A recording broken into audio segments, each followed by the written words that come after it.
And welcome back to the PGL Major Kraków 2017, Day 1. And we are headed into the latter parts of Day 1, Swiss group format. Of course, best of one today in the opening matches. It's legends versus challengers throughout the day. It's no different in our next matchup as we go head-to-head with a North team in search of some retribution as far as the Major is concerned. Top 8 last time out, of course, at E-League. We have our panel members back with us once more. Natu and Moses have rejoined us. Natu, we're going to start with North in this particular matchup against Cloud9. Where would you have them right now? Are they a difficult team for you to assess? Very much so, yeah. I mean, ever since Epicenter last year, really, it's been a roller coaster ride for them, ups and downs. You know, you had early in the year, Vegas was a good tournament for them now. Then it was a bit of a downward spiral for them. Group exits, losses against teams they should be winning on a daily basis, basically. But then, you know, they made it to the final, the Pro League finals. You know, that's something to work with, obviously. Yep. So yeah, it's really hard for me to assess because of the fact that when you look at them, you know, the piece in the puzzle that they have, they should be contending for the top, in my opinion. But then again, they used to have, I guess they kind of still do, a very, very good wide map pool. And they actually had some really good results on a lot of those maps. You know, they would comfortably go into a best of one, and they always end up in a map that they would feel super comfortable on. Until the point happened where they kept losing on each individual map against teams they should be beating. So that's then going to be really hindering their confidence. And then, you know, they're kept a little timid when it comes to the vetoes. And then if it keeps happening, your map pool shrinks, and then you're in a bit of trouble. Yeah. Do you think last year after Epicenter maybe we overestimated them a little bit? No, not necessarily, because I think the skill that they have is still there to be a much better team than they are at the moment. I think I don't want to call it complacency, but I think they really struggled to kind of adapt to individual playing styles. I thought watching them after Epicenter towards the end of the year, you kind of knew what was coming. Like on certain maps, you kind of knew how someone was going to play their position. You knew that he likes to push this zone. I mean, it became very, very obvious, not only to us on the desk, but obviously to other teams they're playing against. And the tough part is they just haven't. I think that's the big thing. They just haven't improved because yes, they're top 8 at the last major. Most of the placings since then are just about top 8. You know, getting in group stage, getting to the quarterfinals. So we just don't see really a step up. And I think one of the difficult parts of that is losing Rubino for this team. You know, they brought AZ in his place, or he stepped down and they brought AZ in. I think you're seeing a lot of the struggles of kind of replicating what he's doing, some of the forms of impact, some of the smart plays that he makes, some of the ways that he was like really an anchoring force on this team when everyone else is being aggressive on other portions of the map, and someone who's willing to take initiative on the T side when it's needed or be that first guy in at times. So I think we're seeing the struggle of missing that kind of element to the team. Okay, let's move on to Cloud9. If there was a team that were difficult to assess in North, you could definitely say the same about Cloud9. At one point, you've got them as a finalist out of the blue. Yeah. At the other end of the scale, failing to qualify for tournament. So where do we have them right now? Take this one away, Natu. Everyone knows my thoughts. Jason's done this one to death. Yeah, let's get a refreshing view. I'm not sure. Is there one? Is there a refreshing view for this? I mean, it's really hard to really put words into it. I mean, having the kind of play style they do, it's a lot of fun to watch, but it has a lot of ifs and buts in it. You know, things can go south really easily if a single factor to it, which is Mr.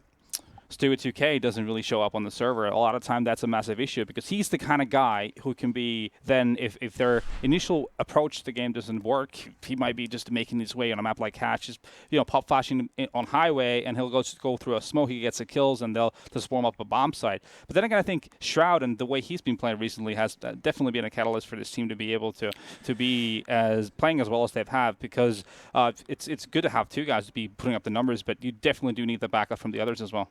Yeah, I think one of the big storylines about this team at the moment, obviously Stewie's always going to be a big name, but it's his progression as an in-game leader that's probably the most impressive thing this team has going for him, because now he's also starting to incorporate an ability to call slow, tactical, map control, methodical style, not just the fast pace. But the problem the problem you see in it still is that regardless of whether this team goes fast or slow, Stewie and Automatic are just the engines to the team. Like there's not other people that you're going to see. Like we're not seeing Skadoodle, you know, find some of the picks that he's known for in the past. We're not seeing Nothing or Shroud necessarily take the initiative. And yes, Skadoodle and Shroud have had a jump up in their performance, and it's been great. And you can see how dangerous this team is when you have players like that. But and this isn't a slight on Shroud. He's not going to be winning 1-on-3 clutches every tournament, right? And that's nothing to be like ashamed of. That's not a bash on him. Come on, Jason, can knock it off now. Like we just come off the back of a weekend where the guy went I know. versus 1v3 free like 7 times or something. Absolutely incredible in that event, and that was awesome to see. And you know what? I would like Stop being a Debbie Downer right now. You only need half of that level of performance out of him on a consistent basis to be happy. You just are not going to win one there is no pleasing this man. There is no pleasing him. When it comes to Cloud9 out the NACS, there's not. It doesn't work. No, this team is... They've just come off the best performance of the year. Yeah, but I mean, if history tells us anything, that it's the consistent performances between big events are going to be up and down as well, right? Like, sure. They also went 7 to 8 at DreamHack Summer, so that's a little bit frightening. And ECS Finals looks great. They won 2 best of ones. Now they were 2 huge opponents in those best of ones and very good wins, but still, you're still going to. This team hasn't done anything yet to answer those questions. They've once again given us all hope, right? And they've shown the potential to do it.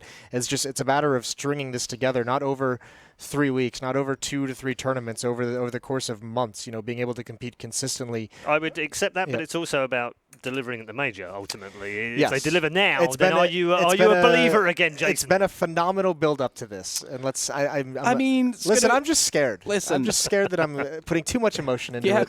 You have Skadoodle on your team. He's gone out in the group 7 times in a row in the majors. Yes, that curse to get over. Easy North American existence. It's not easy, is it? Yeah. One other player who I thought actually played phenomenal last week and that I think was overshadowed by Shroud was Nothing. I thought he had a great event in terms of the impact he was putting out in the games they played in. Not just that one-on-one clutch that he wins against Guardian on Overpass, but just the consistent production from him in important situations. I thought he was great. So I mean, yeah, if you isolate ESL One Cologne, you probably look at this team and you say this is a team that should be getting out of groups, should be getting into the top 8, and if they're going to continue with the performance they had just the other week, then they probably will. If I'm honest. They're made favourites right now by the majority of the community against North in this matchup. Would you agree with that? I think this is a bit of a mixed bag. It's really hard to pinpoint. Does it depend on which version of North turn up and which version of Cloud9? Is it that bad? I was going to say Form of the Day has a lot to do. I feel like for North, they're their biggest enemy themselves, to be honest with you. I think Jason was really on point when it comes to losing Rubino, adding AZ in this team. Do the roles really mesh in this team well? Is a question mark to me. And, it seems a little hot-headed, these individuals sometimes. That can be a massive issue for your team. So in that sense, I feel like it's more about the Form of the Day. Okay. I'd put Cloud9 as favorites. But I'm not particularly super high on North as well. I know there's probably some other people who think a little bit more of North than I do. I've been pretty disappointed with them throughout the year with the lack of progression there. So just as much of a Debbie Downer on North. All right. But I'd put Cloud9 as slight favorites. You're a fair man. Fair but harsh. In terms of North's lineup, who do you want to see step up in the North lineup? Yeah. I mean, the obvious.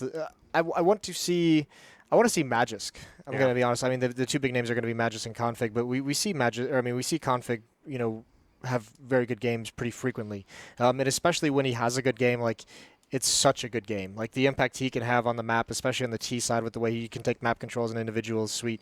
But I would definitely like to see. And also someone who's been missing, I feel, lately for this team has been Cajun. I feel like he hasn't really found his groove. I feel like there's a lot of question marks in this team.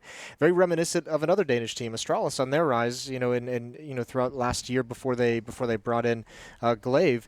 It's very similar things. Like all the skill is there, all the roles seem to be there. It's just at this point it feels like they're so stressed out about the fact that they haven't been able to make any improvements that's actually the thing holding them back now. No. Okay, got some fun with stats while we wait for the map vetoes to come in for you. So you'll like this one, Natu, I think.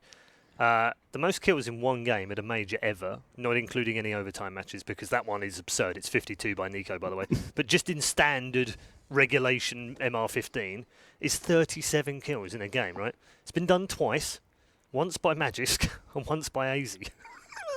Both on Cobble, which, by the way, is their most played map this year.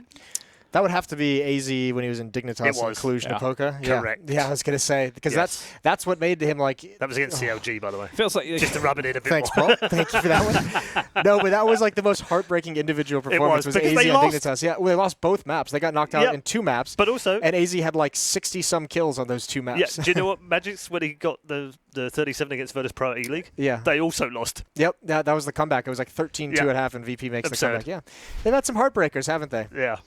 For me, if he feels like a player as an individual who needs to have some roaming room, like he needs to have some freedom to be able to make plays. Like he did in Dignitas. Yeah, more like it's like if you put him on a leash, it seems a little clueless, I don't know. It just feels to me So like maybe it is a role thing. yeah, Yeah. potentially. Okay, we've got the bans incoming. It is North that are going to ban first. They're going to get rid of Train and Inferno. And gonna be seeing Cloud9 are going to get rid of Mirage. Nuke and Overpass. I imagine I would love to see this on Mirage because both teams Yeah. really, really enjoy it as well. I Yep. think that'd be a pretty cool match to have come out. Cobble's gone.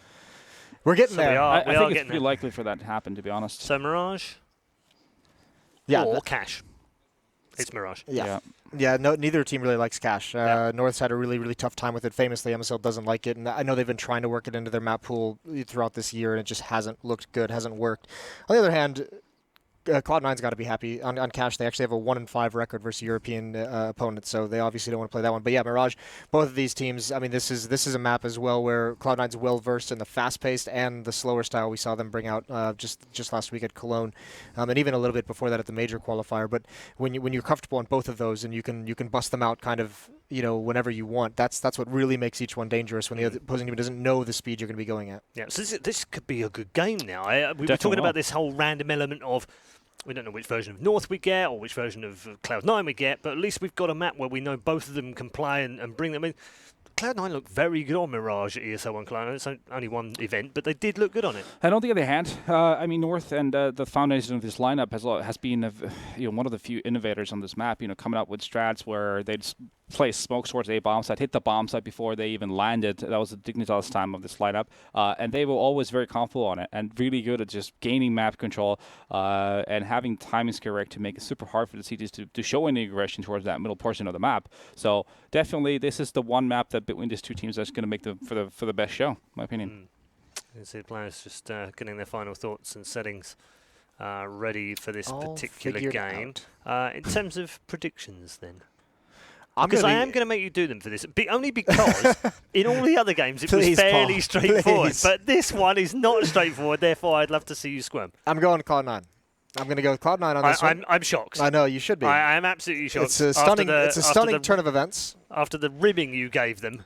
It's tough love. is what Okay, it is. tough luck, all right. But no, I think this is a map where I think one thing they're very, very good on this map. Like I said, the fast and slow, but on top of that, like in conjunction with it, and they do this across all maps pretty well, but they're actually a very, very good team at like snowballing. Like when they finally break their opponent's economy, they're very good at manipulating that fact. That's one thing that's gone sneakily unnoticed, and they've also been very, very good with the utility usage lately. Like flashbangs have been on point, smokes have been good. So this is a map I feel like they can be very impactful, especially considering if you want to talk about like how you leverage attacks on this map, it all stems from mid control, and that's where like Stewie coming up on catwalk, coming up at the top of mid, automatic coming in underpass. You have your two most impactful, two initiating players in that portion of the map. That can be good stuff to create space for someone like Skadoodle, create space for someone like Nothing. Okay. Justification complete. I'm going to actually agree with Jason here. No, don't do that. Just because of the fact that Please don't do that, I because will that's give you going a to make reason it for really that. awkward now. Welcome Really? to the wild ride. Yeah, I know, right? Oh, I know, my right? goodness. No, but it's for the fact that, like he was What saying. have you done? Just keep interrupting me. Please do. No, because I knew eventually you'd be like, No, in my opinion, the fact is that I can see MSL and North just really struggling with the fact that Cloud9 could really now be more fast-paced, be slower-paced as well, and then also be the aggressor on the CT side. And they seem to kind of, like I said, they're hotheads. They seem to kind of get tilted really super easily if things are not going their way. So do they manage to adjust on the fly as the game goes on? That's going to be, I think, a massive question here for them. It is a good question as well. Maybe a question for our commentary team who are ready. I wonder if they can help me out here. Dan! Help me! Save me, Dan! Isn't that what James says? I think you'll be on saving, but we'll do our best to break this down a These bit. lunatics have both gone for Cloud9. What do you make of that? I'm actually kind of with them a little bit. Okay, And, well... We've got Dan. It's all over now. Okay, Yeah, I'm on a train as well. I mean, it is North America, Yeah. but I think they are the favoured of the two teams here. They're clearly a more confident team than North, who may have some self-doubt. They know they're capable of more. They know they probably haven't reached their peak yet, but can they go there and can they stay there? It's all good to just poke your head in the door, right? But you want to close the door behind you. You want to be in there with everybody else. And it's funny too because it's a really cool matchup for us, obviously, to start the day off with. I think it's going to be absolutely fantastic. But for me, it's going to be about that T side of North because I feel like that's where they'll be able to get the most edges out of what really makes them a strong team. Is that tactics, the strategy can be really phenomenal under the likes of MSL. So for me, it's whether Cloud9 can get off to that good CT start and really shut it down. I mean, do you feel the same, James? I know that you are a big fan of MSL on Mirage and what he can do with his team. I'm a big fan of him, and I like to watch North demos. And for any of you who play CS at home, you should definitely do so, especially on maps like Mirage. There's lots of easy things to pick up and introduce. But I think there's, especially on this map, Cloud9, especially with Stewie, right? They have that fifth gear that they can turn on. Like they can, when it's time to be more aggressive and change the pace of the game and take it to you on Cloud9 CT side, they're more than capable of doing that. They're very comfortable doing it as well, and the whole team works as a unit rather than like one person taking a risk and the other see what happens. So the question is, can North deal with that? And not many teams, I think, at this point are capable of doing that themselves. And that is a very strong issue that Cloud9 can bring to other teams and a challenge as well. Because if you crumble against that pressure, then you're done. Oh, absolutely. And the crazy thing about Cloud9 is that do you think they're going to be consistent, able to deliver consistency from what is just such a crazy transformation in some senses? Like Skadoodle, for example, is an AWPer that he was under so much criticism for so long over the last couple of years. People saying he's too predictable, he doesn't really take enough risks, he's too much of a static AWPer. And obviously, in the most recent tournaments, we've seen exactly the opposite: him clutching his face off, going very aggressive, making it look like he was born to do it. But is this something that we're going to see consistency of? Because Shroud as well, he's just going absolutely mental with the clutches. So it's a good question, because if you go back to the Sean Gares era of Cloud9, he mentioned in previous interviews that he would always try to put Skadoodle in uncomfortable positions that he doesn't want to, he wouldn't go to naturally himself. But so people have tried to do this for the longest time. So I think it's a very good question, and only time will tell. But if, for example, we see Cloud9 play Cash in this tournament, then especially now we're at the major, you've got the Go TV at home, you should look for Skadoodle to be standing in the middle of mid on a CT side, looking for picks through T warehouse. And they've been doing that kind of thing for a few months. Maybe they've stepped it up to a more extreme degree now, but I mean, only time will tell us if that's going to be consistent, but it's definitely what he needs. Counter-Strike is a game where you cannot be predictable, because that will be the end of you. So if Skadoodle can permanently add this extra facet to his game, then that will be awesome for his team. But we've spoken a lot about Cloud9. North, they have been a team who have had, I wouldn't go as far as to say peaks and troughs, but the peaks have been in sight, but they haven't always reached them.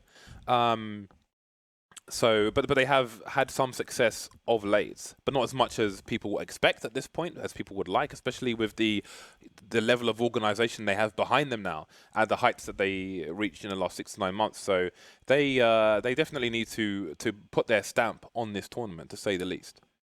Yes, it's a very interesting team from that perspective, because I think a lot of the North fans wouldn't have been disappointed to see them make a finals run, but the way that they played against G2 was an interesting situation, because that was a G2 in that tournament who are really just at their full confidence, really in the swing of things, and that is a team that's very hard to stop in that instance. And as was said on the desk, perhaps it's not the easiest for the Danes here to actually just calm themselves down in a situation like that, to deal with something that's so overpowering.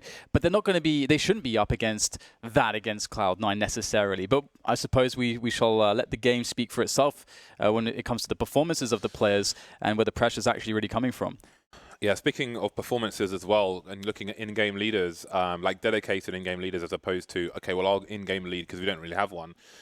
I think, MSL is one of the people who has come into criticism in the last year. I'd say far away now. He lifted his performance. He raised his performance at a point where you have mounting pressure. Well, if you're not performing, I don't know if you should be on this team. But suddenly, he's raised his performance. So it's definitely a 5-man team in terms of fragging power.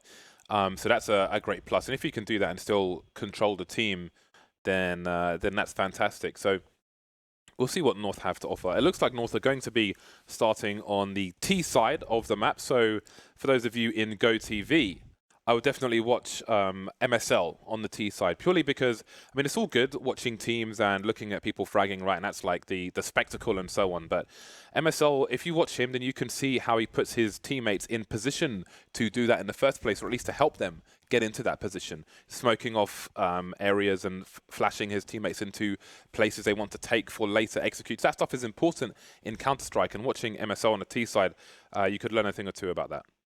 Yeah, and again, one of the factors that we haven't really brought up yet really is that Stewie factor, which always plays a part for Cloud9 and you know, in his aggression, his ability to be the playmaker for the Cloud9 side. And he has just ridiculous statistics as far as like how many opening duels he takes like versus any other player. It's ridiculous.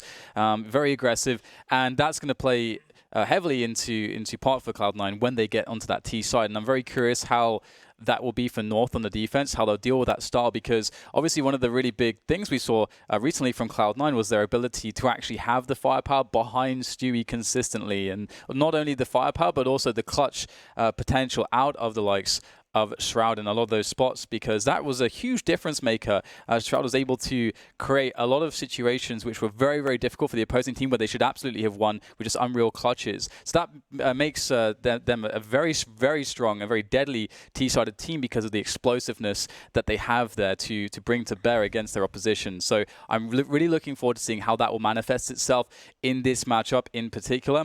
But of course, again, you know, North, one thing I would love to see from them is, and one thing they are very good at, is building those rounds out of middle. And that's something that I think is really the art, or rather the hardest part of playing Mirage on the T side. And really that is the art that we'll see MSL, well, he'll paint a perfect picture for us. At least that's what I'm looking for. It's soon to begin. The warm-up is about to conclude, so it is game time between these two sides. Do you have a pick in terms of GoTV, Dan, for the first half on the CT side? Well, I'm going to take away. I asked you a question, but I'm going to delete it. I'm going to pick Stewie for the CT side on GoTV, and for those of you in GoTV, as aforementioned, definitely MSL on the T side, and maybe follow his grenades and then follow the T on the other end of them. Pistol time, North starting, and Cajun B has been dropped to Tech 9, which means he is the raid boss. All right, well, we'll see how that raid boss turns out for him.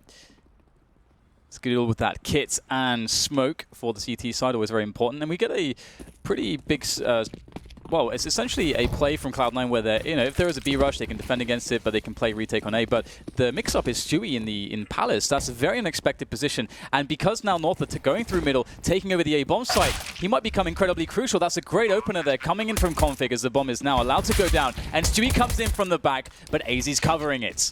Two-man T-push through to CT as well, and there's currently a duel with one of the two last players for Cloud9, and he will get his head absolutely ripped off, Game of Thrones style. There goes Shrouds as well, heads rolling all over the floor, and the pistol has gone to North. Great start for North. And now we can see their approach to anti-ecos and anti-force spies, which is more detailed than some others. For example, on Inferno, not quite Mirage, but on Inferno, we'll see them approach Banana with double nades behind the wall, whereas most teams will focus on the sandbags and not consider that position. So North definitely dot the I's and cross the T's when it comes to these rounds.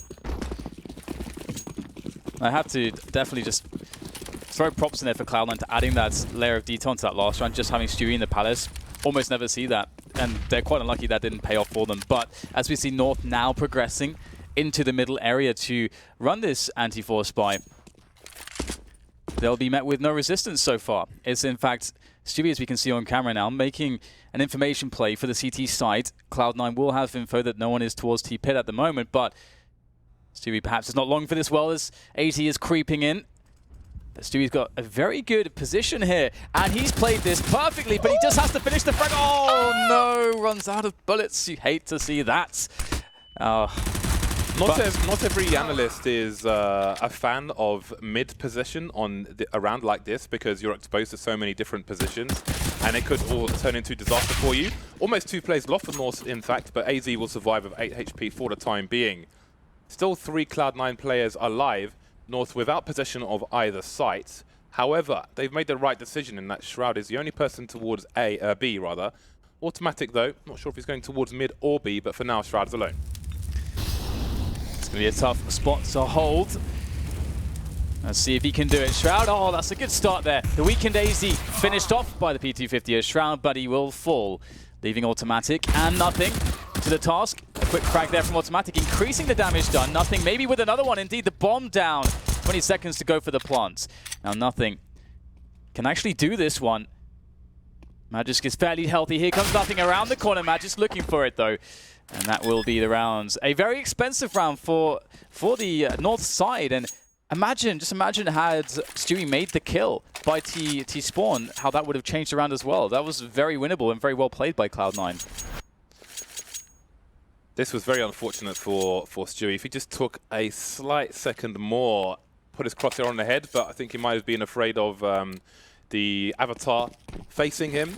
And sometimes, you know, the avatar might be looking in one direction, but they can see you already, so can't be too careful with that. Cloud9 with the USP stack into the B bomb site.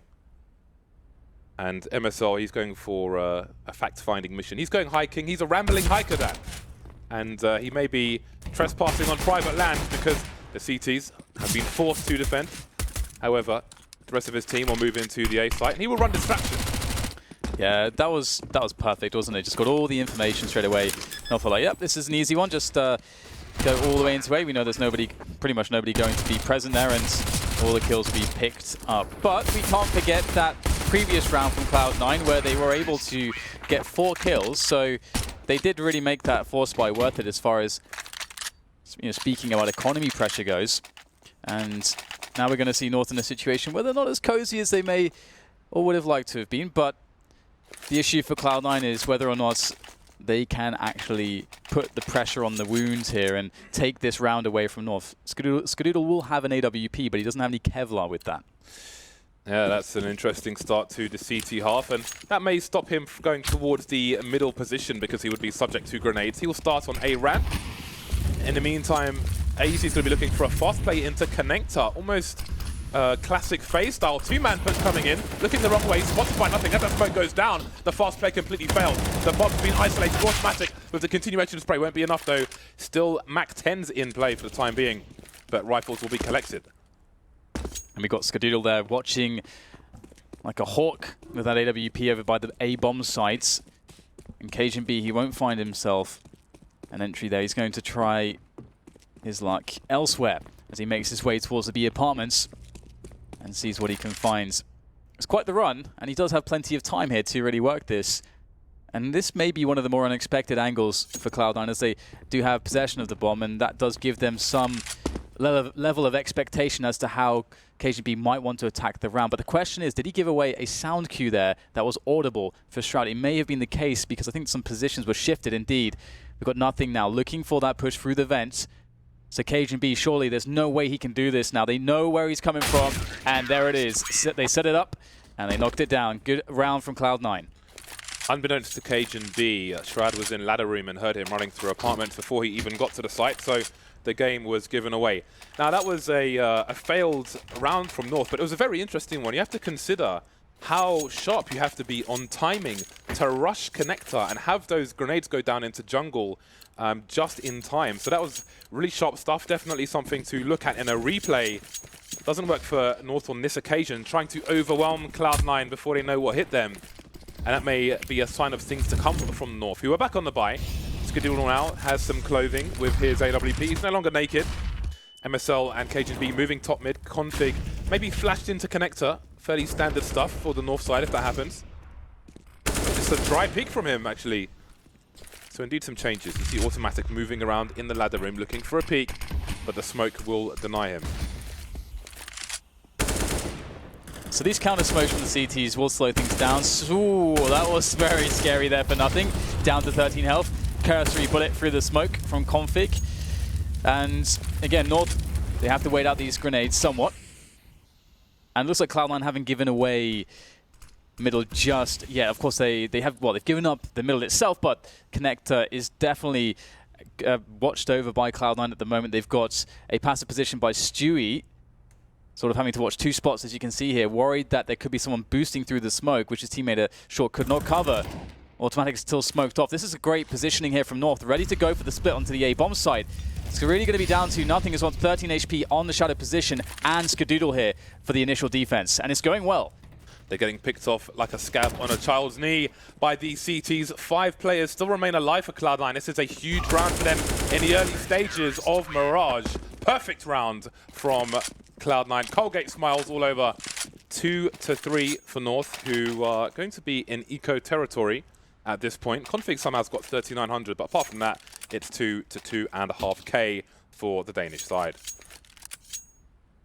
And in talking about the artistry to expect perhaps from North on building that mid control into a situation where you've got an advantage on whether you're going for a split or you can get some positioning where you can leave a lurker somewhat to do a lot of damage to the CTs, and then you force rotation, then he gets the kills. Situations like this, so far Cloud9 are playing very well against that. Of course, we saw them last round, and now we have an eco situation for North, which, of course, Cloud9 should be enjoying. There's an opener there from Skadul. The plant attempt is made, and it is successful. Not sure how Magix was able to get that one, but looks like the CTs will be in for the cleanup, and it will be very brief.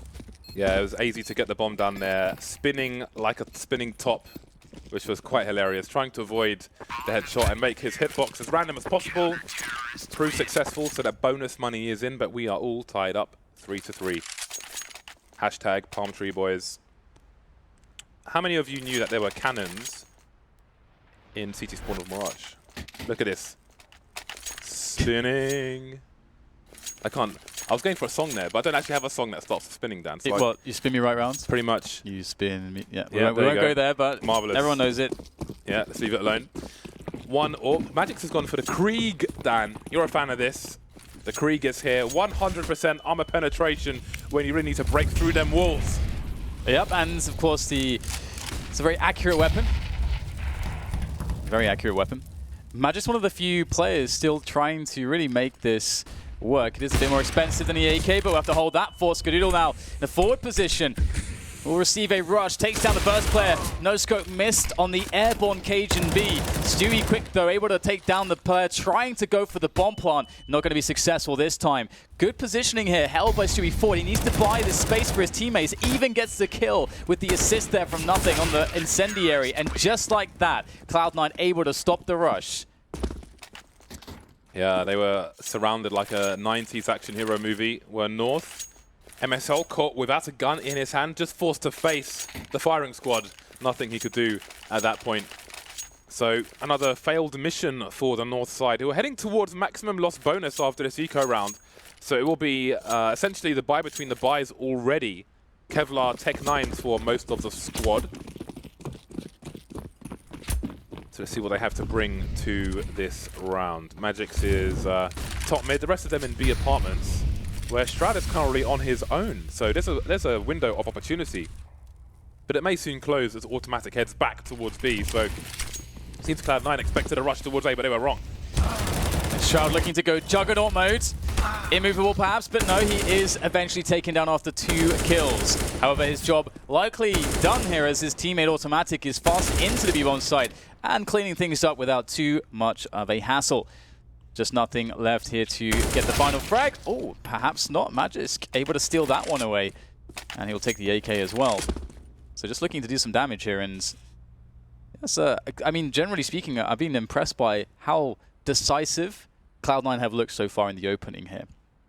Yeah, Magix has nothing to lose at this point. He doesn't need to save because they're going to have loads of money next round regardless, so he can try to essentially win the round. He's got a minute on the clock, but all that time has been taken away. His watch has been crushed, it's been drowned. Stewie 2K is having no more of that nonsense. 5-3 for Cloud9 now. That's 5 rounds in a row since the pistol and the associated rounds, if you will, they're forced by the eco. Nothing but success coming the way of Cloud9. He wouldn't have it any other way. Shroud eventually taken down there. Config, okay, got an AK as well. Yeah, they're looking really good at the moment. I mean, it looks like smooth sailing. And I don't know if you're on the same page with me, but I feel as though North have to have a great T side if they want to win this game of Mirage. I don't think, I mean, it's one of their strengths, so why the hell not? But they've struggled so far. The connector smoke finally comes down. I think the lower one might be the CT one, I'm not sure, but that's commonly a response from the CTs to make life difficult. 2 players in for North. We've got 1 lurker in Cajun B, and it's a team kill. But what does it mean? It's a 4-on-4. How much can Cloud9 read into this? Trying to kill the time, trying to ruin the timing. Great team flash, but he doesn't see anything. He does not see the players. A blind spot config. Oh, he's lost. He's taken down with the bomb, no less. Stewie unable to defend from ladder room, but the problem is with North. Look at this pace from North. All these rounds just going really fast against Cloud9, a team that really works very well at a fast pace. That's where they, too, find their comfort. As Magic tries to re-control Connector, able to go in front of the smoke just before it blooms. That is perfect, as that bomb is very close to being picked up now, and indeed it is collected here for North. And they've got 45 seconds, which is plenty of time to construct this attack onto the A site. But with nothing creeping around the CT vents, this could be problematic. As North have only 3 players, it's difficult to watch everything. And indeed, nothing finds the perfect angle there to catch AZ as he progresses forwards. That creates additional worry there for Magic, who's carrying the bomb. But now time is starting to run low, and Shroud, still undiscovered on the bomb site, is ready to cause all kinds of problems. And here he comes. Easy takedown onto Magic's. No bomb plant for you. And Nothings will swoop in for the help as well. Great presence of mind from Shroud to go for the preemptive burst towards Palace. And he was right, but nobody was there. They couldn't move as fast as he could. So great play from Cloud9. Shroud just waiting and crushing that round for North. And again, this is 6 rounds in a row. If we ignore the pistol, this is basically a 6-0. This is not good territory for North. I mean, they've had some good ideas, but I don't know how close they have come to converting those ideas in any of these rounds. Pistols again. Butcher by 5 Deagles looking for meat shots on these Cloud9 players. And this time the focus will be on the A bomb site. Stewie is in an extremely forward position. Skadoodle can run distractions from long range, but how many kills can he get from here? There's one, but the trade is immediate. Nothing now has to step up to the plates.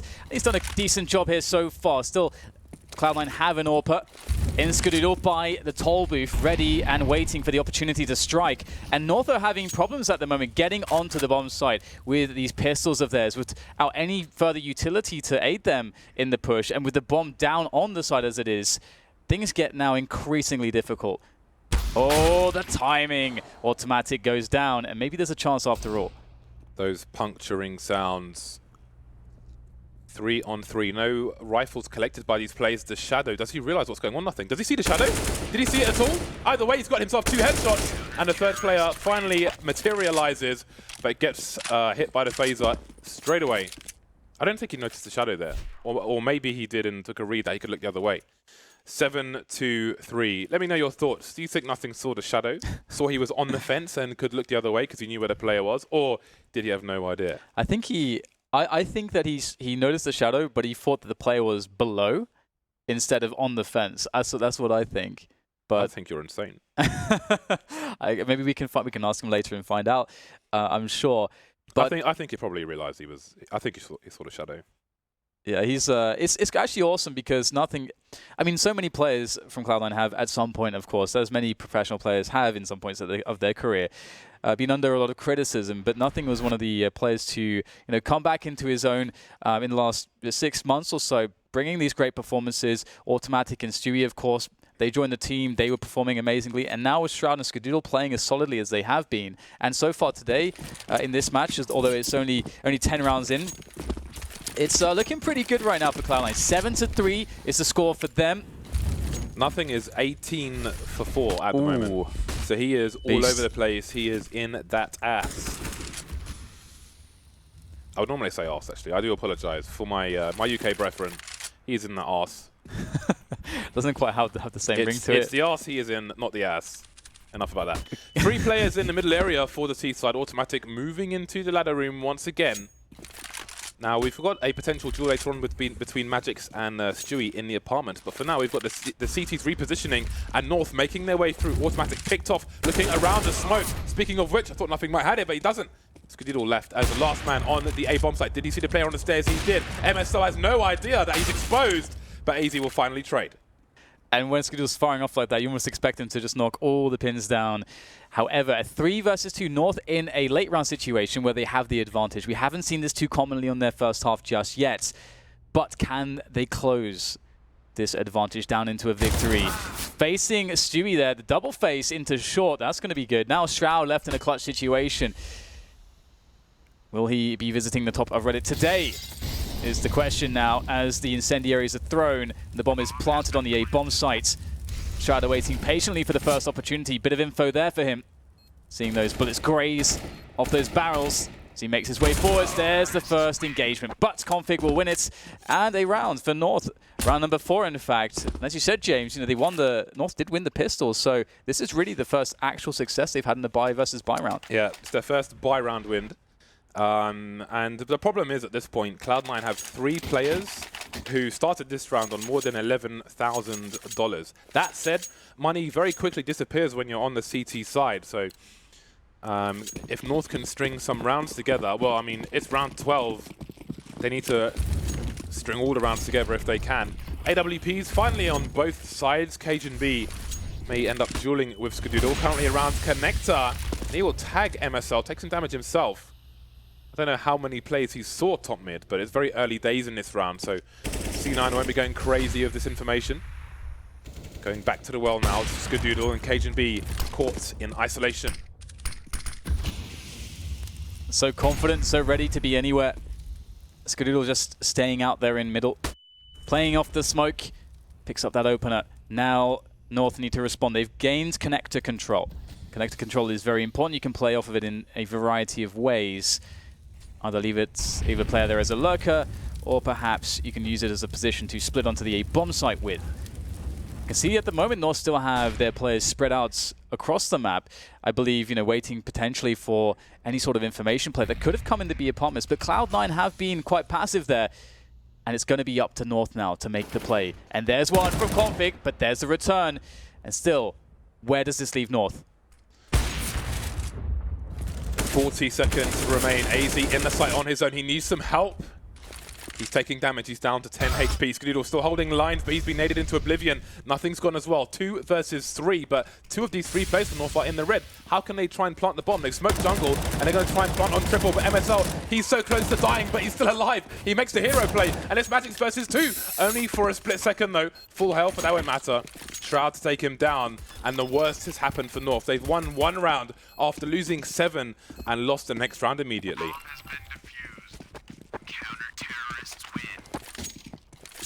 Very quick trio frags from Shroud there, and nothing's still sitting at 18 kills. I think it was Stewie you said to watch. He's on 4 kills, James. What if viewers want to see the action, man? I know, he's just standing in shadow. Well, as long as you've got enough buttons on your keyboard, you can see all the other players as well.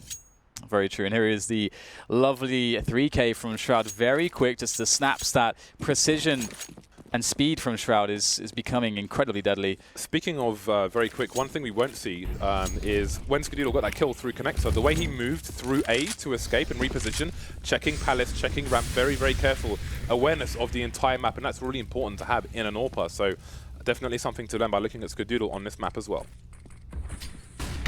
So right now North, once again, just putting that pressure on middle, trying to take it over, using the use of utility.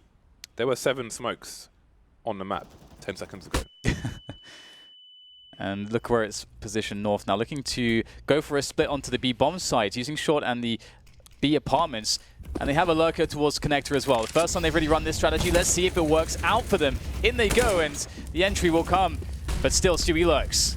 He could wait for a plant, try to exploit as many players as possible, but they've gone for the short plant instead, and that has maybe saved them. And look at that, he's gone down. Couldn't have expected that. Skadoodle trying to do what he can, making his way into the site, spotting one, but not fast enough. The AK superior to the AWP in this round. North with a strong answer to Cloud9, making life very expensive for the North Americans. 2 rounds remain. And it's really cool to see that North aren't deterred from running a very quick pace, because they weren't really finding a lot of success in playing very fast in some of the previous rounds, but obviously they mixed up their approach. They went for they took middle like they normally do. They went for the split this time onto the B-bomb site, and they just hit those entry frags, showing that they still have the confidence that they can make the shots that they need to make these plays work, and that Cloud9 are indeed, well, they bleed. They can bleed. They can be shot. They can bleed like anyone else. And here it comes, another fast play from North. So now Nothing, the top fragger, has a 5-7. However, this is weird, but we don't have time to talk about it. Oh my god, he's got 2 kills, but we'll come back to this a bit later on. He's still alive, he's got a smoke, he's buying time. The Molotov won't do anything. His teammate got taken down, but he's still there with a 5-7, and now it's Shroud alone versus 3. Behind the smoke, there are players in Connector, forced through the flashbangs. He'll hear MSR, so he's got himself a warning. And his position gives him a reasonable chance for a 1v1 by this wall if he just stays there, waiting patiently for the smoke to go. MSR, though, repositioning, escaping by chance, just in time. So we'll see what he chooses to do. So I was going to say Nothing's a top fragger, and he's just got a 5-7. He actually swapped places with Stewie in that situation, but why not just swap the gun and have them play their normal positions? I don't know how much that might affect things there, but I mean, if Nothing has, he's got 13 rounds of experience with what North are trying to do, and maybe their tendencies around. So I think there's an argument to be made there. Not saying either one is right or wrong, but it's an interesting scenario. Also, one thing to note is that North's strat book, despite being somewhat unsuccessful so far in this half, seems to be quite deep on the T side. They're pulling out a lot of different strategies. And again, a lot of them have just been fast strategies too. We can see it, and that's another situation where they go super fast. The previous round they went super fast to B. This time they went super fast towards A. And it's just so good because one of the reasons why they're losing a lot of the earlier buy rounds, where they took a more slow approach, using map control and so on, is because they were losing some of the aim battles from Cloud9, but here they're showing, you know what, we can go fast, we can match you for firepower. So great statement from North here. They picked up their 6th round now, and Cloud9, they're starting to lose a grip on them. In fact, the momentum's lost now, and their weaponry is a result of that. They are down to UMP and CZs and so on. It's not a good look here for Cloud9 now. Stewie, Automatic, Skadoodle, and Nothing, all on the A side. Stewie, Automatic, and Skadoodle, 3 of those 4 players, very close towards Palace, towards ramp. Nothing playing his usual position. North, they know that there are shortcomings in Cloud9's buy. They know that aggression is a reasonable expectation, so they will change the pace. They'll take a slow approach, but the surprises may be nasty. We've got CZ in play, Dan. We have CZ in play. We do indeed, and you never know in Counter-Strike Global Offensive what can happen when these pistols are in play. North going for a split onto the A side. That's where the stack is. There's the first kill from Stewie. Redemption perhaps for an earlier missed fragging situation with that CZ, and he's going to control the pit position. He's picked himself up a weapon, and now North has some decisions to make. They've left themselves with 40 seconds to go, and that sort of commits them into going for this A play where all the CTs are just waiting for them. This feels like DoD Avalanche when the MG42s are out. I smell a massacre on the way, Dan. Can North get their 7th round? So far, so good, but it's very tentative. 80 with 2 kills. KGB with a very nice one around that smoke on the stairs, but they still need to plant the bomb, and 2 CTs are alive. Shroud's rotating towards CT. Stewie's almost got 2 kills, but he runs out of bullets. But Shroud, he's in position, 10 seconds. If they don't plant for triple, they are surely in trouble. Oh no, they've gone the wrong way, and the burst is there, but the instant trade from KGB. The hero play gets the 7th round on the board for North. How close was that one? Oh man, it was painfully close. But North have managed to actually collect a bunch of rounds here towards the end of this first half to make it look very respectable. I mean, it can't get more even than this. I mean, 8 rounds there for Cloud9, 7 rounds for North at the end of the first half. And if you look at the way things went after that pistol victory from North, you wouldn't have expected this kind of scoreline. It really did feel like North were running into a brick wall for quite some time there. But now, everything changes. Cloud9, now they get to play the aggressive side.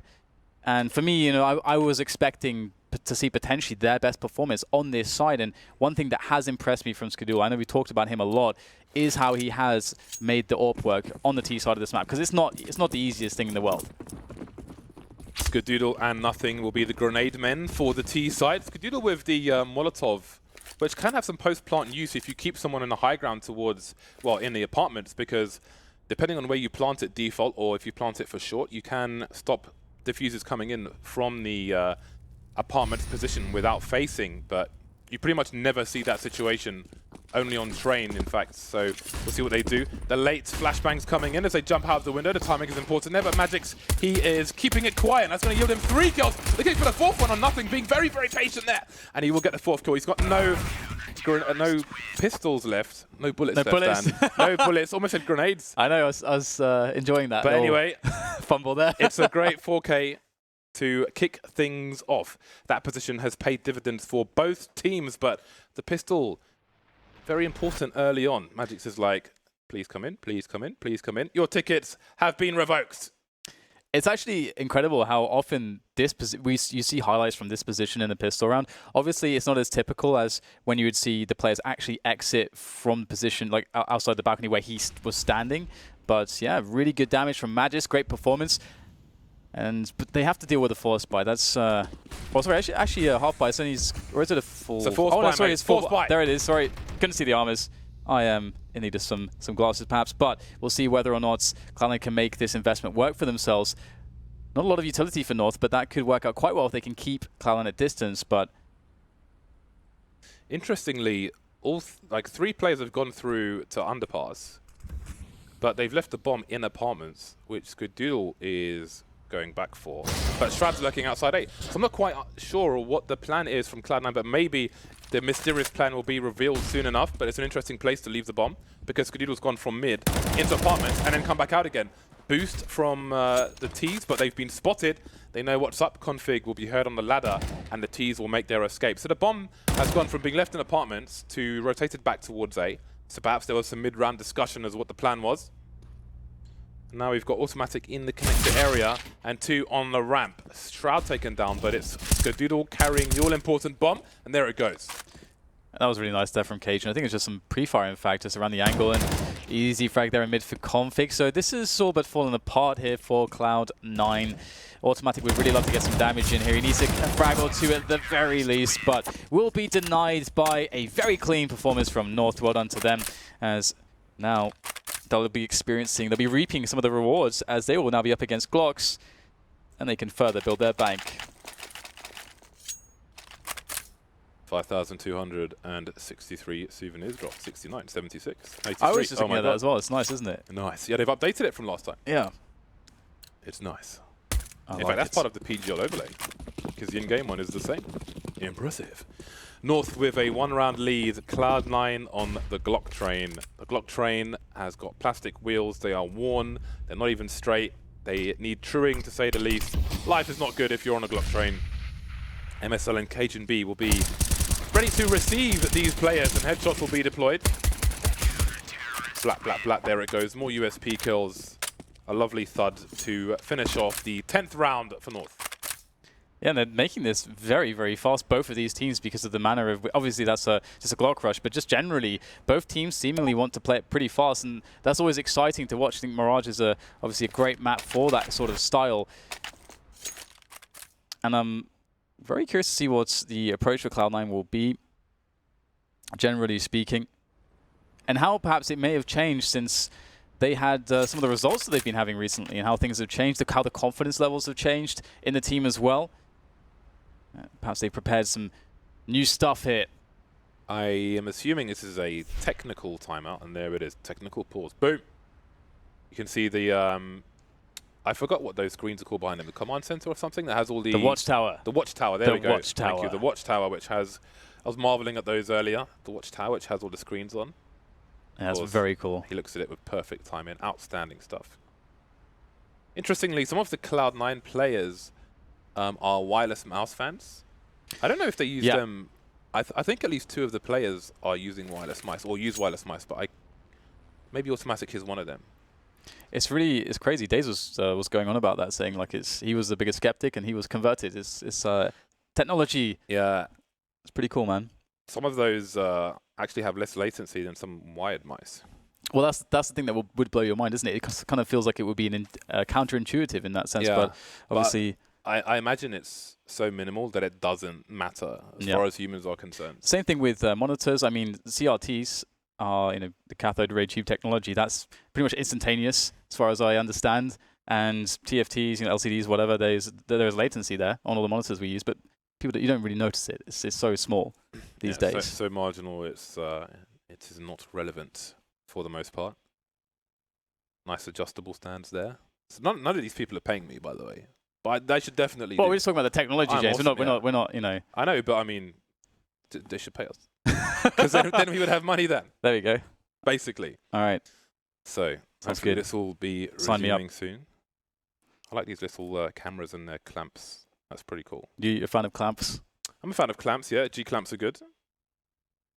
I think the only clamp I can think of is a G clamp. But we're not going to have a clamp discussion, Dan, because we're not that boring.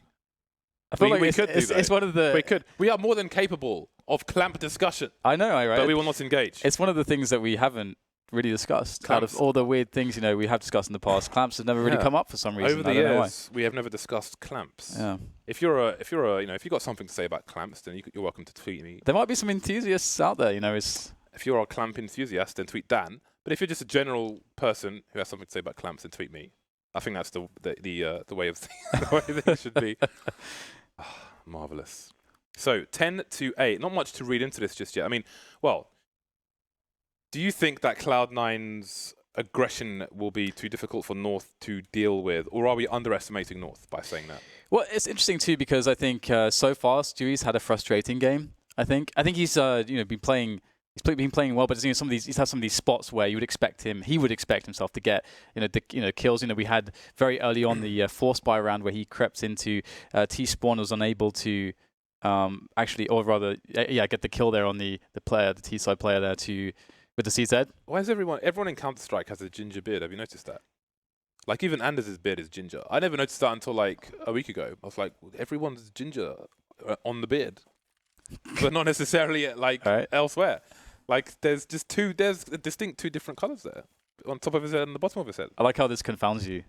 Yeah, it's someone told me I need to know about the science of this. But yeah, to answer your question, you asked me a question and you just started talking about something else. When I was answering it. But I just had to say that right there. You need to get on the observations about the beards. Beard science. Well, I think it's interesting with Cloud9 because normally what I would expect them to do would be to test their opponents insofar as how they would respond to their aggression. Like if they just run something simple, even like a set piece of smokes into the A site, how well does that opponent react to that? How well are they going to hit their entry frags and so on and so forth? Just that kind of aggressive stuff is what I would like to see out of Cloud9 just because I think they do it well. And they're a team that's played that situation once you've taken the site very, very well. As far as, everybody knowing exactly where they have to go, who has to cover what. They're a team that does that well, so it is a strength of theirs. So I would expect to see that. But I think North are more than capable of dealing with pretty much anything. I think, skill-wise, they can handle it. They obviously understand rotations and strategies, and they're a team that will have done their homework. And Cloud9 have been very visible at the top level lately, so this should be very interesting. Yeah, I think, from what we've seen on the T side, in terms of ideas from North, it looks like they are very prepared for this major. The unpause has finally come in. We're about to get back into the game. Cloud9 proceeding on the T side. Limited grenades, but they've got 5 AKs, and we know what they can do with those. North are continuing as they were, if you will. MSL with the UMP. He's got $7,600 in the hole, so we'll see how that plays a part in things later on. Cloud9 taking their initial positioning. Shroud will make his way into the Palace area. Automatic will go towards top mid. Almost going in front of the boxes there. That would not have been good. Stewie nothing in apartments, but the bomb is rotating towards A. 2 lurkers towards A, pretty much guarantees an A play unless something goes terribly wrong. Yeah, and that's interesting actually because I wonder if Automatic was wanting to use that smoke to be someone that smokes jungle later on because you can obviously get the smokes in from that position. So we'll see how impactful him having to force that use of smoke is going to be in the A play that is to come in this round, as you highlighted. 2 players from Connector. There's a very good pick up there from Stewie into the short position. There's a challenge from AZ. Not going his way, though, is now Cloud9 have a very good situation here. 5 versus 3 with a minute left. This is a spot that a team of the caliber of Cloud9, they shouldn't... There's almost, there's a very low chance that they should throw around away like this. But the bomb is rotating away from ramp. I don't know if they have a read on MSL being on the ramp, because that's where he is, or if they're trying to play against the rotation of the CTs. But the CTs have rotated straight back to B. So maybe MSL had an audio cue there. So this is going to get really weird. 35 seconds left. Cloud9 are in a position to split the A site from 3 places with nothing on a potential flank, but they're running out of time to do so. They need this to be almost perfect. Yeah, Config is in a great position to make the hero play here. Tech9 and an AWP. There's one spot. Falls off the balcony now into a more passive position. Cajun B with enough time to get into position as well. In comes Stewie, though. That's a very fast shot from Config to shut him down, but he's got so much more work to do, and it's nothing to take him out. Cloud9 win the round with very, very little time left in that round, and I was a bit worried there that Config would just go off and just shut them down. Yeah, that was a really interesting situation. Kind of reminds me of Death Note, where both people think that they've got the upper hand and are constantly outsmarting each other, and it ends up that Shroud cuts off MSL on the rotation, and then you've got the duels on the B bomb site, which are ultimately won. We saw Magic's boy moving around, trying to see what was going on in Connector, and he found out. Got shot in the face. Good timing for him, manages to get the smoke off and shoot the player in the face. So we have a drop which has not been detected by Cloud9, a player in the underpass. He may come into play later on, nothing doing just yet. Yeah, Cloud9 playing a slow couple rounds. And North, they are in a position where taking aggression could be just what the Doctor ordered.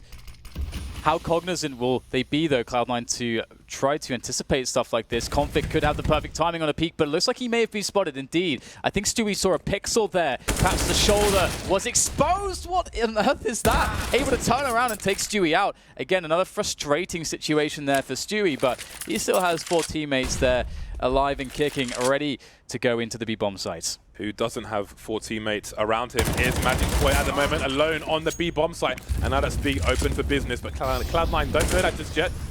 It'll take them a while to check all the usual corners. The bomb being thrown out of apartment, someone staying on the high ground. That's very important post-plant. Definitely something to think about to stop the flanks. Automatic stare as well. Not much North can do, and they will be going for the save, congregating in the A sites. And this is around where they don't have the money in the hole, so these players will need to drop for their team. And there is a big difference in having 3 players or 2 players surviving in rounds such as this. Cloud9 tied the score 10-10. This is getting pretty tight between these two teams. It does feel right now that Cloud9 have found their groove a little bit into the T side with these buy rounds. So who are your players of choice to watch on GoTV in this half then?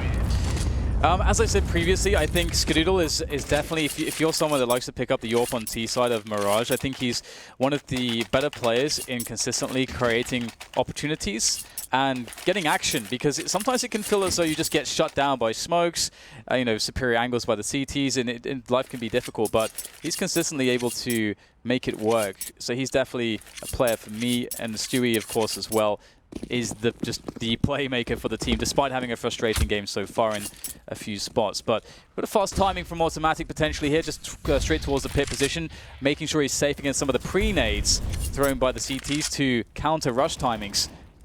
Now he'll creep his way up a bit further there as Cloud9 are just setting themselves up in a similar way to some of the previous rounds. Got to be careful about that one. We've seen that before.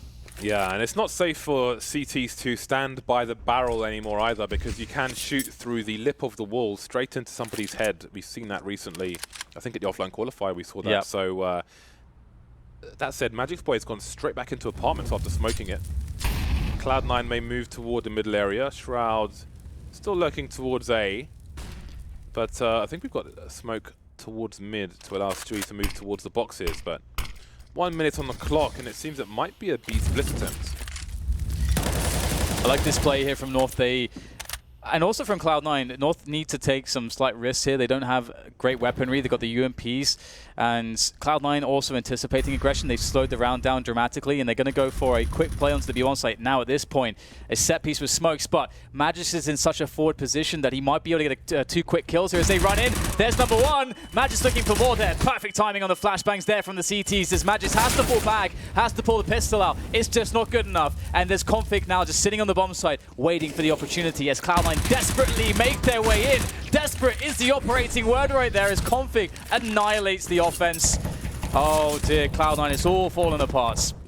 The garden hose deployed. Pesticides for all. Pesticides by the bucket load. And the bucket is very full indeed. MSL second peak, not good enough to take Skadoodle down. Looks like he might survive, although Config is on the flank from top mid. Skadoodle looking sharp today, but the round is with North. They take the lead once more. We'll see what this does to the money of Cloud9, who failed the plant. And they can buy for sure. They're mostly above $4,000, so I'm sure the buy will come back in. But that was a great play by the CTs, patiently waiting. You don't need to take every fight that is potentially offered, but just wait to have a more critical impact. Wait for that plant to come in. 2-man spray down. Lovely stuff from the CTs.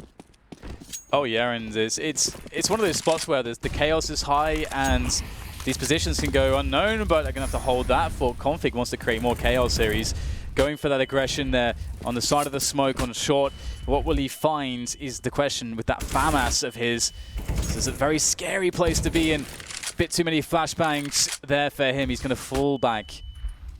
We haven't picked a player to watch on GoTV for the CT side, and Config seems to be up to some shenanigans at the moment, so I'm going to select him. For those of you on GoTV, we recommend watching Config on the CT side. Dan gave you his thoughts for the T side. T side, which currently has possession of the middle area. Shroud lurking towards A, nothing lurking towards B. Bomb top mid, so not too much info as to where Cloud9 might be headed. But look at the position there from Stewie. We just saw it as a rotation is going to come in here for the team. They've got Stewie in connector, so that's why they're deciding to go for this big rotation. They can now get themselves onto that A play. Stewie can be able to be in a position to open things up as his teammates draw a lot of attention to the forward positions of Pit and Palace. And close range, we have MSL with that FAMAS. He's going to be a big part to play in this defense because his teammates might get smoked away, or maybe not.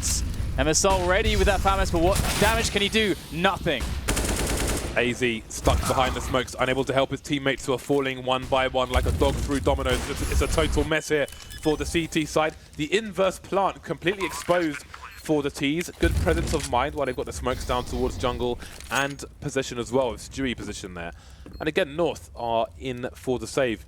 Now, it was a good round from Cloud9 in the sense that North were forced to, or chose to, give up possession of the middle area entirely and had minimal info. So when Cloud9 burst onto the site, late info for North players deep in B, and they're forced to just watch, listen to the gunshots and take cover as Cloud9 tie the score again. Yeah, it's getting really interesting between these two teams. Every time you think that one team's taking momentum, the other team manages to respond, take it away, get their own string of rounds. And now it's Cloud9 putting North in a position where they've been reset now, and of course it's going to be really difficult for them to really field anything for a good couple rounds to deal with Cloud9's T side. So we can see North are taking a tactical timeout here to try to discuss and decide how to handle this. I just noticed on the Cloud9 camera that Automatic and Stewie basically have the same haircut, except Automatic's hairline is further forward on the side of his head. So I don't know what that means for you at home. I like this continued analysis of the players' attention to detail, Dan. It's about attention to detail, and that's what I have in spades.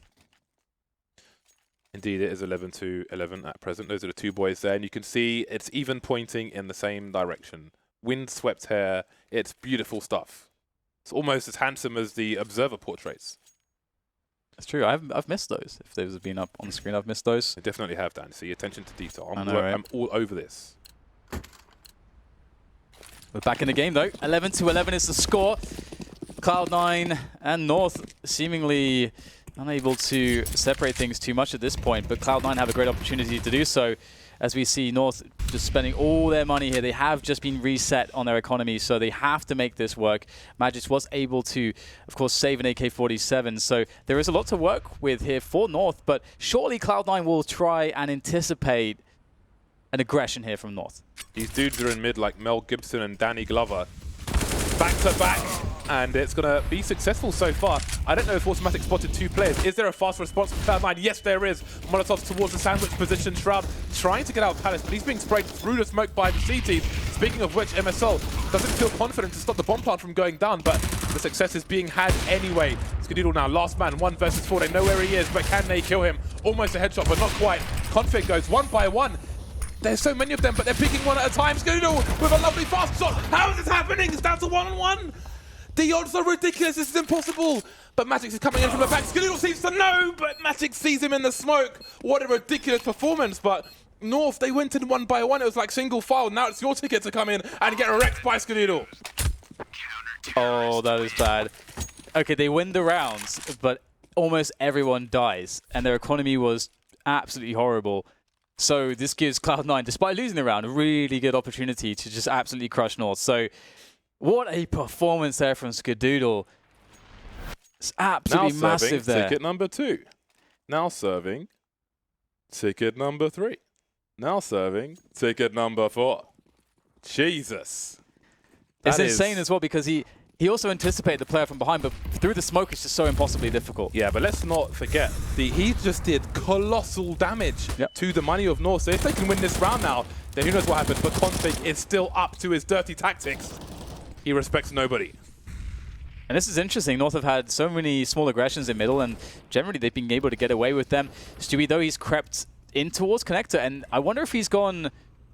Yeah, he's gone unknown here by the CT side of North, and he's going to be able to get the pick onto AC. Oh, God, he's so careful there, and will take one straight in the face, courtesy of the one MSL. In the face. In-game leader of North doing the damage.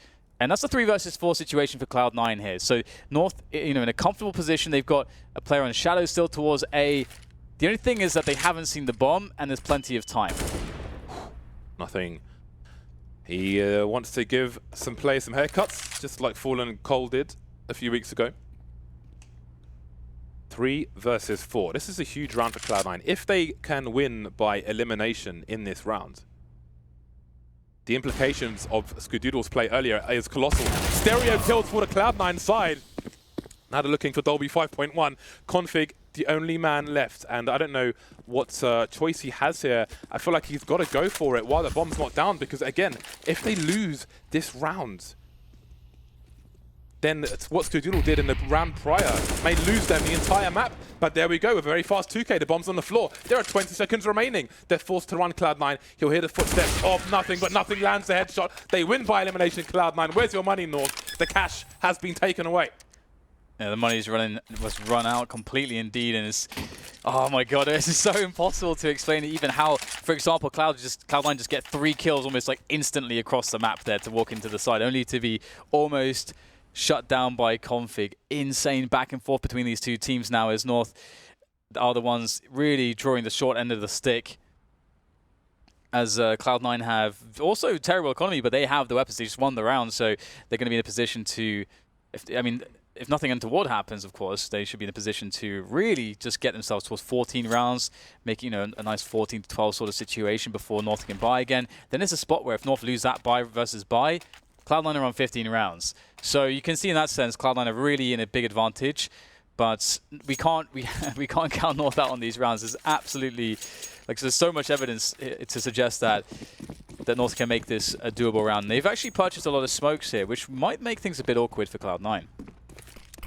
For me, you have to go back to the damage done by Skadoodle in that wondrous round which Cloud9 lost, which really amplifies the potential of the situation that they are in at the moment. 12 to 12. 4 rounds needed. Magic's going for a very deep smoke, but it's way too deep. Unfortunately for him, he's going for a deep smoke to get into a closer position, a more dangerous position, but it won't quite work out. Config with the rifle just missing Stewie 2K. He may have to force a duel. He's the only person with a rifle for his team, but they need rounds, man. They need rounds at this point. And now Stewie, he has an audio cue while that Molotov is down, should they try to push through it. So he can look the other way for a while. 12 to 12, and it seems North still looking for this retake, but they picked up an AK as well, which is soon disintegrating in the hands of Config, thanks to the hands of Stewie. Because once that AK was picked up, Cajun B was running top mid. He was saving already, so maybe there was an opportunity to save that as well. MSL's positioning himself to do so. So we'll see if they take 2 rifles away from this. But other than that, Cloud9, they're in a great position, Dan. Yeah, and they really needed this round to be clean. It's as clean as you could realistically expect, only losing 1 player. That's great for Cloud9. And that's just, again, putting them in that very strong position now. North have, as mentioned, stolen away a gun. So we'll see how much that can really help North out in this situation. A couple smokes there still on MSL and Cajun B to work with as well. But one would expect Cloud9 to run a similar round. I mean, the execution of this was really nice, getting the 2 players up catwalk as they were going down in towards the B apartments. Just going for that classic B split, just good coordination, good team play, confident play, and now Cloud9 have that 13 to 12 scoreline. As far as the aggressions go here for North, we're going to see MSL leading with the knees, James. You never want to go down knees first. That's an interesting analogy there. So I'm going to leave that one there. AZ left on the A site on his own now that his 2 rifles have been lost in a 2-rifle push. Now, you could invest in a flashbang and throw it over the top of the wall. There was an NIP strat for a brief time where they would throw HE grenades over the top of the wall at people who were setting up for executes into the B bomb site. But those positions aren't even necessarily used anymore. But indeed, a flash could or could not be used, but I don't know if really they can even afford that extra money. 14-12, likely to be the score. Magix and AZ moving away. AZ's collected himself an AK, and Automatic's on the hunt. He hasn't got his dogs with him, his sniffer dogs, but he's still going hunting, looking to snag himself some quarry. North have averaged $2,000 in the bank. Right now, life absolutely sucks if you are North. That's nice though. Still keeping some guns alive, doing some additional work right at the end of the rounds. And Cloud9 will just sit there in the apartments. Don't really want to risk anything else.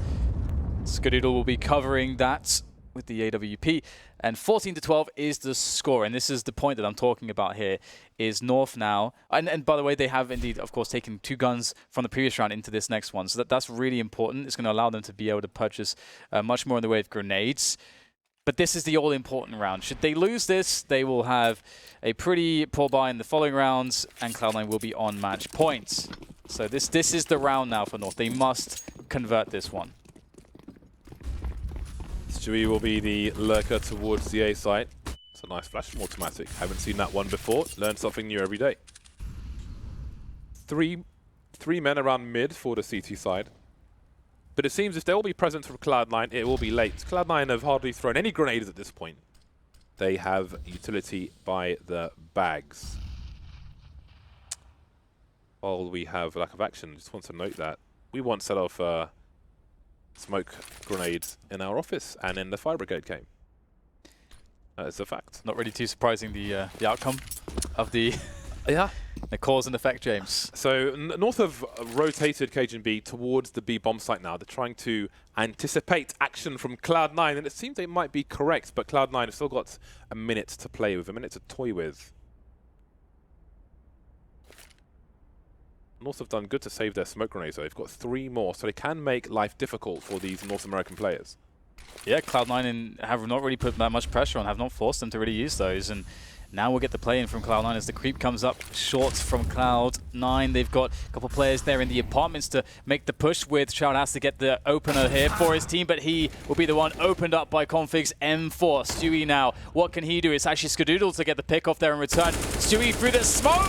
We see this so often. Can't quite get the finish there onto Cajun B, but he's weak. 20 seconds to go now here. It's a desperate situation for the remainder of Cloud9 as they try to find these last couple kills, but can they do it in time now? Another kill from Skadoodle as Automatic has cover now to go for the plant. Skadoodle brandishing the AK-47, more dynamic with that weapon as MSL looks to try to close this one. Down and out, and there's Skadoodle, finds himself at the mercy of MSL, but Automatic will make it a reality for Cloud9. 15 for them, and North still just stuck on that desperate 12. So close for North. Really unfortunate, especially as in the 1v1, you saw the end of the gun poke out on the corner of the wall, but MSL didn't spot it. But I thought Cloud9 were going to lose that, and regardless, I was going to say that was a really nice strategy from them. They put a wall of smoke into short to pull the short player away, and then they just walk up mid with 3 players with no grenades whatsoever. Then they leave Skadoodle on short, looking through connector with the AWP. I think it was AZ who he picked off, who was on the stairs and tried to rotate. That was a great strat from Cloud9, win or lose. And indeed, they did win, and now they're on match point. Nothing and Stewie moving through apartments. Skadoodle, Automatic, top mid. Shroud lurking in Palace. 3 in A, nobody mid thanks to the smoke from for the CTs. Another thing is that, again, we've seen a few players throw a Molotov in CPL on the CT side when that smoke comes in to give them a gap to play with, but it still hasn't become commonplace in these matches. This is a really nice position from Config. Misses the shot, however, but gets some info there for his team as Cloud9, they've got control now of connector. AZ playing just behind that smoke in the stairs position. A scary situation. Do they know? Looks like Stewie has a good idea. There's the second player spotted on the side. Automatic gets himself a frag as well. The push has been initiated. Cage and B, though, in the front lines, able to steal away an AK. Maybe there's still a chance here left alive for North, but Stewie's going to shut that down, as will Automatic, and that will do it. 16 rounds for Cloud9. A mid 12 for North. A hard fight between these two teams. It was hard, really, to see how this one was going to go. Yeah, that was very tough for both teams in the end. Some close rounds for North, but again, for me, it comes. I think the tide really changed when Skadoodle almost clutched it in a 1 versus 4, 1 versus 5. I'm not even sure which one it was, but so much damage done in that round. And then when North lose the next round, they've got no money in the bank, and it's such a crucial time, late stage of the match. It's brutal for them, and they are forced to struggle through the rest of the match with bits and bobs of pots and pans, and Cloud9 come out on top. Yeah, and it's actually crazy because there would have been just another entire buy, and that really would have changed so many things. So impressive performance just to see across the board from Cloud9. We saw a little bit from everybody. Again, we saw the general consistency from Skadoodle. Nothing obviously really starting things off amazingly well. It was, again, only really Stewie that had some frustrating situations, but it didn't really get to him. He was still able to have great impact, doing what he does best in a lot of rounds as well. So generally speaking, an impressive start from Cloud9. I think for a lot of people, we saw this performance from them, of course, just reaching finals at Cologne, which was an amazing feat. Shroud and also Skadoodle just performing immaculately. But the question for all the fans then was, we don't want to get our hopes up for nothing. We want to see consistency. And for me, this is a good start from them. Nothing with 26 kills. What do you think of that, Paul? Good question. Life in the old dog yet, perhaps. Had a very good performance, didn't he, in the match for Cloud9. And they start with a winning game on day one as well. Congratulations to them. Let's find out what our panel members thought of that. Jason! I quite enjoyed it, Paul. I thought you might have. Yeah. I thought you For might once. have. It was really nice. After all your procrastination in the early part of the preview and Yeah, it was good to telling see. us how bad they were and Shroud couldn't clutch for life and nothing was terrible. Listen, to be fair, Shroud had Yes. 2 1 versus 3 situations. Yeah, all right. I'll give you that. Regardless, this has been a very good game from this team. It was a very good came out. Yeah, it performance, really wasn't it? was, especially after losing the pistol round in such convincing fashion. I mean, Yep. they didn't even. It felt like they didn't even take a shot in that first pistol round. But one thing that North wasn't able to do, this Cloud9 defense was so strong at keeping mid control. They really didn't get punished a whole lot up connector. It wasn't until like the end portion of the half when North finally figured out, all right, our slow mid control come in connector and trying to exploit the A bomb site in that fashion. It wasn't working. There were a couple times when they tried to do it where they just get bogged down in connector and don't actually make any progress towards the bomb site. Like no one wanted to be that player making the move into the site, which is one of the things I said they've been missing since Rubino left, is that kind of late round, mid round initiative to take a bomb site. But great defense in that sense from Cloud9. They kind of struggled once North picked up the pace a little bit. They were able to get into the bomb site, able to exploit the B site, able to do an execute over towards A very, very quickly. But otherwise, a pretty solid defense out of Cloud9 on the A bomb site. And by the way, this is all through the fact that Stewie and Automatic, they had very quiet first half. They were both sitting around 8 kills, like middle tier ADR, nothing really special, nothing standing out. It was the second half when Stewie in mid was really, really getting Cloud9 a lot of space. I mean, it was a round he just walked up the connector stairs and right into the A-bomb site and gets a kill. And I don't know how that goes unnoticed by North, because one of their strengths on this map used to be the fact that they had very good mid control. They were like most other Danish teams. They had the solid mid control and they just would let you have it, but they would contain you. And here they just dropped the ball. And then did a great job, Cloud9, of grinding down that economy from North. They kept it alive as long as possible with like 2 or 3 gun saves. And eventually it was that, I like that James referenced the Skadoodle round, the failed ace there, the failed 1v5.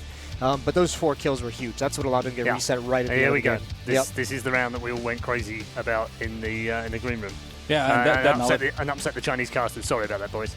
Exactly. It nullified North as well in terms of economy. They didn't have money at all for the rest of the half at that point. And also, I was really happy to see Cloud9. We've talked about this before the game, how they've been managing to diversify the way they approach their T side, having a lot more fast and slow pace strategies and really slowing things down when it needed to. See them actually really think things through. Sometimes even a little slightly too slow for my liking, but still making sure that they have everything in the right place before they execute the bomb site. Still, there were situations when they were going towards an A bomb site through an A execute. They forget to check an obvious spot, behind a bomb site, that for was example. sloppy, wasn't it? Yeah, those kind of things still happening for them. So I think those are the little minor issues they definitely need to look into. But other than that, they definitely deserve to win this one. Carried on where they've left off from ESL1 Kelowna. Just a quick mention for Config, a career major best. performance is not good enough. It's the story of North. Every time they get these career bests, we've seen manages to get 37 and still not win the match, and now we've seen Config pick up 29, 4 more than he's ever got in a major match before, and it's still not good enough. Yeah, he had a very good game, and I mean, where the trouble kind of lies is it's not the kills on the other players, which 18, 16 are the 2 follow-ups on Magus and Cajun. It's the damage. I mean, everyone's at 60 damage or below. There's not enough of that coming out. Which I mean, a lot of those rounds towards the end as well. You have to remember, Cloud9 takes those bomb sites, and it's just immediate save calls out of door. They're trying to preserve the economy, just because if they go for if they go for a battle in a losing situation, they just lose so much more. So it's trying to preserve the match instead of just win the round. And also. No, go ahead. If I may, for Cloud9 as well. I mean, they went for the mid control a lot of the times, but they were also planting seeds in the sense that we were talking about for Big on the game on Inferno against FaZe before. Is that they would go for the mid smokes to Molotovs, and then go for a straight up play towards the B bombs straight away afterwards. The only problem there was that Config, being as relentless as he is in middle, basically pushing up a catwalk every single round, kind of nullified that idea. But it was cool to see them having those kind of ideas where they make you seem like they're doing one thing, but then see the bombs that's right after. Let's check in with Jordan Gilbert, aka Nothing, who joins us now from the player era. Jordan, congrats. A really big win for you guys on the opening day at the Major. Appreciate that. I can't see you this time. I feel a little cheated out of this. Well, we can see you, so don't worry about that. What round were you talking about, by the way? You said we didn't clear backside or something? At the B bomb site, there was once when you took it off a BXQ through smoke. That was the double fake. And to our credit, they had 3.5 people there. Yeah, well, yeah. Just everyone as well. Yeah, everyone swung left, and then there was another round where someone was hiding at the caution box. There's one on A-bomb site where there's I can't remember who it was, but he was behind that get right box. That's what I call him anyway. It's direct left from when you get up from. Is that when we got killed planning? Yeah. We missed a bench smoke, so there's a gap in it. Yeah, I think Config picked up the 3 kills in that game, didn't he? Yeah. In that round. Yeah. Yeah. Other than that, I mean, despite all that, we felt in control. You felt okay about the game itself, Jordan? You think you played well enough? Yeah. I think that's probably why we didn't take any pauses. I think we just felt in control most of the time. Like you said, they have some guys who could be monsters, but we just kind of. It didn't really overwhelm us as much as we could have. It could have, so that was good. Did you feel like you carried on from where you've left off at ESL1? I know the final didn't go your way particularly, but the tournament itself was a good tournament for you. Yeah. One thing we've been working on over this whole run is just like fundamentals, protocols, slow, methodical. Like, what's the right play we should be making? And then obviously that's not always what our team does. We like to kind of go the other direction sometimes, but we've been trying to bring it back and make sure those basics are covered. Yeah. Is there I mean, Nasty mentioned it earlier on in terms of speed. Sometimes it seems almost a little too slow. Is that how you guys are you focusing on it maybe too much? No, I think that is not a strategic problem. I think sometimes it's just like how we're spread out. I think there's one map round where we went late B and we won it with like 9 seconds. That was just kind of like so many people knew. We all had given each other info of where they were. So I think we were comfortable. We knew where the A and B guy was. We weren't sure where the rotator was, so we didn't want to flank, and we were just kind of slowly narrowing down where they could be. And that's one of those things where maybe if like Mike or I spoke up faster, it could have changed. But overall, the team was kind of still productively like taking ground in terms of where they were and giving info. Okay, Moses is your biggest fan, as you well know, Jordan. He sang your. I don't know. Fairweather fan. He sang your praises before the match. It's gonna be like that. No, he sang your praises very heavily before the match. He didn't really. Wow. Wow. Jason, I was going to get lunch. A lot of buses being thrown. I was going to get lunch with you this summer, Jason. Jordan, yeah. We're still gonna do that. It'll be fun. We'll have a conversation. I promised Tim that if you guys made it out of playoffs, I'd get in the crowd and with the cheerleaders. We look forward to seeing that. No short, of course. What was it like kind of preparing for this team? It seemed like you just seemed comfortable, like saying you're not taking any tactical pauses. Makes it seem like you're pretty comfortable and confident with the game plan you came into this with. Is that a lot of Stewie and Automatic and like Valen's? Or I know you guys have had a lot to say about your coach and the impact he's had. Well, I mean, Valens does the math really fast, right? So we saw the vetoes. We saw that it was probably going to be Mirage or Inferno. There was a small chance it went a slightly other direction, but we'll dive into that. We were definitely more prepared on Inferno, I would say, only because we thought that's what they would be more confident on versus us. But on Mirage, we had a basic knowledge of what they did. The only time I really felt off guard personally was how they did their mid control. I knew all their cues for when they throw top mid smoke, late, early, what it means, window smoke, late, early, what it means, top connector smoke, late, early, what it means. But a couple times they kind of diverged. Is that a word? Diverged. Diverged from that. And like the guy came up connector and just peeked me straight away before the top connector smoke because he knew I would kind of spot it. So they had definitely an awareness of how we played too. So I think at that point it was just, like I said, hitting our shots, sticking to the fundamentals, and then communication. What's been the key for you guys to unlock Shroud these past 2 events? What's been, you know, with some of his struggles being obviously notable, has there been a focus on getting him more involved in the game plan? Not particularly. I think it's just like when you play this much CS and we're this focused, I think it just turns us on a little bit. I think it, you know, gets everyone more involved, and you know, it's Mike has always kind of had that in him. I think occasionally he maybe gets a little stale with his play, just like I do, and so yeah, I just think honestly, I don't think it's anything special. I think it's Mike's always there. I think he's just having his performance. I think something we've all noticed is just the natural flow of the way, especially on T side, how you manage to change the pace in the way you guys play now. Is that more of you guys like pre-planning things more accurately, or is that just Stewie and the team together, you know, just developing in terms of making the right calls at the right time? Yeah, I think I just think we realized, like, no one, you know, when Stu became in-game leader, like, that was his MO, and over time, you can't just play like that, and so, you know, Stu's someone, to his credit, he's not someone who just wants to play fast, he wants to play right, and he wants to do things right, and you take after the best. So you could watch SK for a couple minutes and you see they're not just this dynamic picking entry frag combo, they also have one of the best passive defaults in the world, if not the best. And so you see teams like that and you say, yeah, we just can't avoid not having this anymore. And yeah. Okay. Is that a playoff beard? I don't know what I've been doing this summer. You've seen it. I've just been kind of combing it, treating it. Sometimes look in my mirror every morning and I just smile at it. So it's keeping it for a little bit longer. I'll probably shave before summer. Attaboy. Keeping it real. I like it. Congrats, Jordan. Thank you very much for joining us, Good luck, Jordan, and congrats on the first win today. Just a last quick question. How did Automatic enjoy his first game at a major? You'll have to ask him later. Maybe we'll get him on an interview. All right, buddy. Take care and we'll see you tomorrow. Thanks, guys. Jordan Gilbert, aka Nothing There, from Cloud9, winners today against a legendary team in the form of North. We've seen a few of those today, haven't we? Yeah. A few. We weren't maybe expecting too many, I think it's fair to say, of the challenger teams beating the legends teams. Yeah, this one, I mean, we came into this one saying it was a little 50-50 with Yeah. Cloud9, maybe a little bit of an advantage. I mean, there's certainly some definite scary matches that we've seen, you know, that could crop up. And we've known for a long time that how deep this scene goes, especially at the majors. I mean, we talk all the time about how hard it is to qualify for a major now. So naturally, you're going to get teams with the potential to be able to upset some of those legends. It's just the way it's going to work. Yep. That's good. Let's take a look at the scoreboard, as you can see it on your screen right now, and just go through some of these frags. Config 29-2-20 for North. Not a match-winning performance, however, his career best at a major.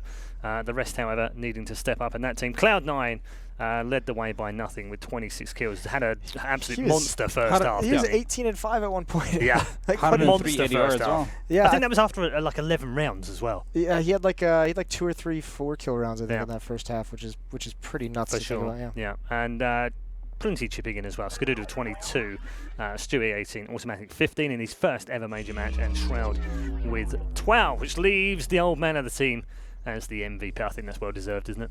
Yeah, Just first half performance alone, really. Yeah. He's playing so very well right now, and it's kind of a cool idea because it's something you could kind of predict coming to a certain degree because he was a star player in 1.6 for so long and a star player in some of his early teams in CS:GO.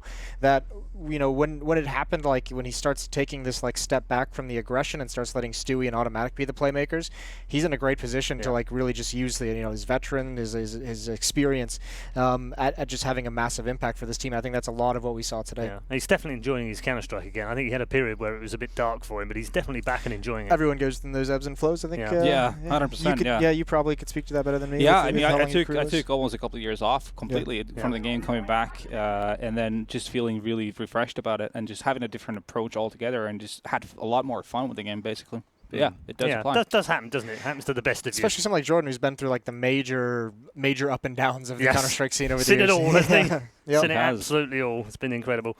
Okay, thanks to our two gentlemen on the panel.